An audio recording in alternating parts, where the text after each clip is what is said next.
గురుగారు కాళహస్తి మహత్యంలో నత్కీరుణ్ణి శివుడు అనవసరంగా శపించాడేమో అనే భావన కలుగుతుంది. దీనిని ఎలా విశ్లేషించుకోవాలంటారు? కాళహస్తి మహాత్మ్య ప్రబంధంలో దూర్జటి మహాకవి నత్కీరుడు వృత్తాంతాన్ని చాలా వివరంగా చెప్పారు.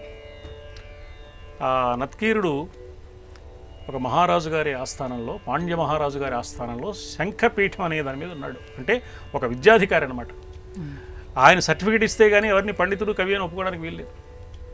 ఆ దేశంలో కరువు వచ్చింది. ఒకసారి చాలా బాధపడుతున్నారు. ఒక పేద బ్రాహ్మణుడు కరువు వల్ల ఆకలి తీరక బాధపడుతున్నాడు. ఆయన శివభక్తుడు, శివుడిని ప్రార్థించాడు. శివుడు ప్రత్యక్షమై ఓ 10 రూపాయలు ఇవ్వచ్చు కదా, విష్ణు అయితే ఇచ్చేవాడు, శివుడి దగ్గర డబ్బులు ఉండవుగా. అందుకని శివుడు ఏం చేశాడంటే ఓ పద్యం ఇచ్చి, ఒరే అబ్బాయి ఓ పని చెయ్యి, ఈ దేశపు రాజుగారు చాలా సాహిత్యాభిమాని, నువ్వు ఆయన దగ్గరికి వెళ్ళి ఈ పద్యం చదువు, ఈ కవిత్వం బాగుందని ఆయన నీకు 10 రూపాయలు ఇస్తాడు, నీ దారిద్ర్యం తీరిపోతుంది, వెళ్ళమన్నాడు. పాపం ఆ బ్రాహ్మణుడు ఆశపడి సభలోకి వచ్చాడు, పద్యం చదివాడు. ఆ పద్యంలో ఒక విషయం ఉంది. అదేంటంటే ఆ అమ్మవారిని వర్ణించే పద్యం అనమాట. అందులో కేశపాశం, అమ్మవారి కేశపాశం సహజంగానే సుగంధంతో ఉంది అని వర్ణించాడు. ఆ కేశపాశం సహజంగా సుగంధంతో ఎందుకు ఉంటుంది? ఏ తైలమో, సుగంధ తైలమో పూసుకోవాలి, లేదా పువ్వులు పెట్టుకుంటే వస్తుంది, కానీ కేశపాశానికి పరిమళం ఎలా వస్తుంది? ఇది శాస్త్ర విరుద్ధమైన విషయం, అలంకార శాస్త్రం అంగీకరించదు, పనికిరాదు, ఇది తప్పు అని నత్కీరుడు తప్పు పట్టాడు. పాపం ఆయనకి ఏం తెలుసు, ఆయన రాసిన పద్యం కాదు కాదు. ఆయన బాధపడ్డాడు. ఇదేమిట్రా బాబు, ఏదో సన్మానం జరుగుతున్న వస్తే అవమానం జరిగిందని బాధపడుతుంటే శివుడు బాధ్యత పడి అక్కడికి వచ్చాడు. మారువేషంలో వచ్చాడు. వచ్చి ఎవరు తప్పు పట్టింది ఏమిటో చెప్పండి తప్పు అన్నాడు. నత్కీరుడు చెప్పాడు ఇది తప్పని. అప్పుడు మారువేషంలో ఉన్న శివుడు ఏమన్నాడంటే, అదేమిటయా, అమ్మవారి కేశపాశం సహజంగానే సుగంధంతో ఉంటుంది, అమ్మవారి తలలో పెట్టుకోవడం వల్ల పువ్వులకి సుగంధం వస్తుంది, కానీ పువ్వులు పెట్టుకుంటే అమ్మవారి కేశపాశానికి సుగంధం రావాల్సిన అవసరం లేదు, ఇది సహజ సుగంధం. ఏం మేము కైలాసం వెళ్ళామా? అమ్మవారి కేశపాశంలో సహజమైన సుగంధం ఉందని మాకు తెలుసా?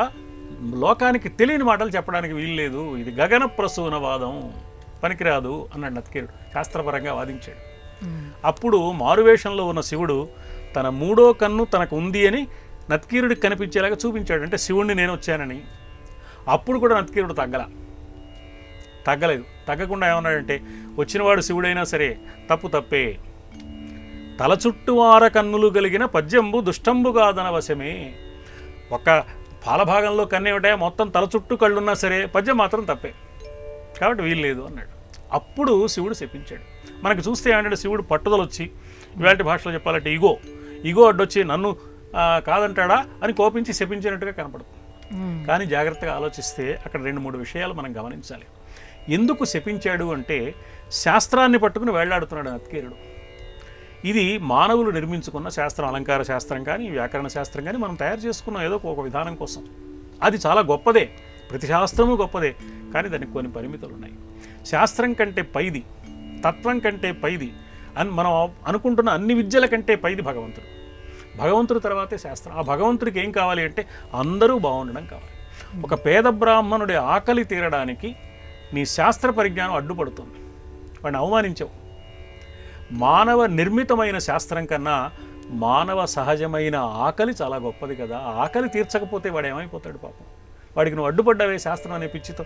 శాస్త్రజ్ఞానం నాకుంది అని కవిని పండితుండని అహంకారంతో కదా. ఈ అహంకారానికి శిక్ష నీకు కుష్ఠవ్యాధి వచ్చుగాక అని శపించాడు అనమాట. పాపం ఆ నత్కీరుడు కాళ్ళ వెళ్ళ పడ్డాడు. ఆయన్ని నువ్వు దక్షిణ కైలాసాన్ని కనుక చూసినట్టయితే, కైలాస దర్శనం చేస్తే నీకు కుష్ఠవ్యాధి పోతుంది అంటే ఆయన ప్రయాణం చేస్తూ రావడం, రకరకాల అనుభవాలు పొందాడు.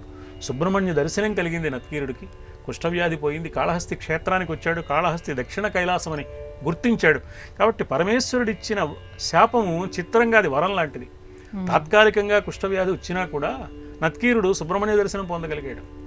మరి ఆ కాళహస్తి క్షేత్రాన్ని దర్శించగలిగాడు. కాళహస్తి క్షేత్రంతో పాటు కాళహస్తి క్షేత్ర చరిత్రలో నత్కీరుడు శాశ్వతంగా లోకంలో ఉండిపోయాడు. నత్కీరుడి పేరు లోకంలో మిగిలిపోయింది.